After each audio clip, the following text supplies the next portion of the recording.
नमस्कार, आप देख रहे हैं शिक्षा बाई आकांक्षा। मैं हूं आपके साथ आकांक्षा वर्मा। तो चलिए शुरुआत करते हैं आज की कहानी की, जिसका शीर्षक है उड़ने वाली बिल्ली। बहुत समय पहले की बात है। एक छोटे से गांव के पास एक घना जंगल था। इस जंगल में कई तरह के जानवर रहते थे, लेकिन सबसे अजीब थी वहाँ की एक बिल्ली जो उड़ सकती थी। कोई नहीं जानता था कि यह बिल्ली कैसे उड़ने लगी, लेकिन जंगल के जानवर इससे बहुत डरते थे। वे कहते थे, यह कोई साधारण बिल्ली नहीं, जादुई बिल्ली है। उड़ने वाली बिल्ली बहुत चालाक और शरारती थी।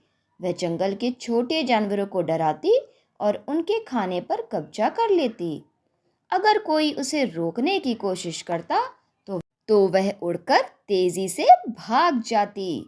एक दिन एक छोटा खरगोश अपने दोस्तों से बोला, हमें इस उड़ने वाली बिल्ली से छुटकारा पाना होगा, वरना यह हमें हर दिन डराती रहेगी।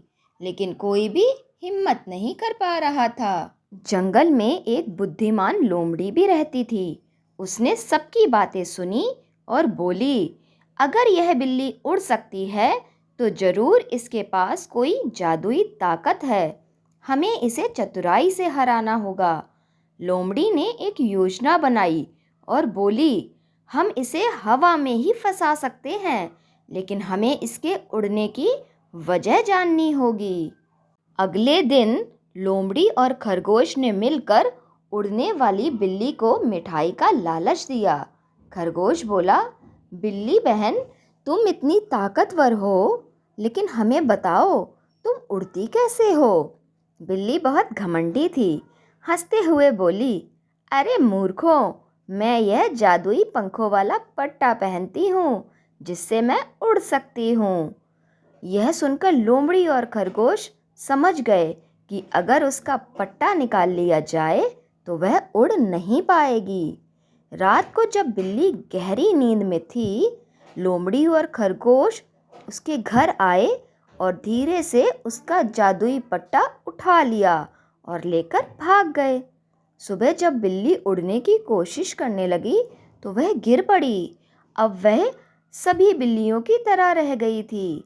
खरगोश ने कहा, अब तुम किसी को नहीं डरा पाओगी, तुम्हारी चालाकी खत्म हो गई। बिल्ली ने सभी जानवरों से माफ़ी मांगी और बोली, अब मैं कभी किसी को नहीं डराऊंगी, मुझे मेरा पट्टा लौटा दो। लेकिन लोमड़ी ने पट्टा नदी में फेंक दिया ताकि वह फिर कभी ना उड़ सके और किसी को भी परेशान ना कर सके। इस कहानी से हमें यह सीख मिलती है कि दूसरों को डराने और सताने से खुद का ही नुकसान होता है। धन्यवाद।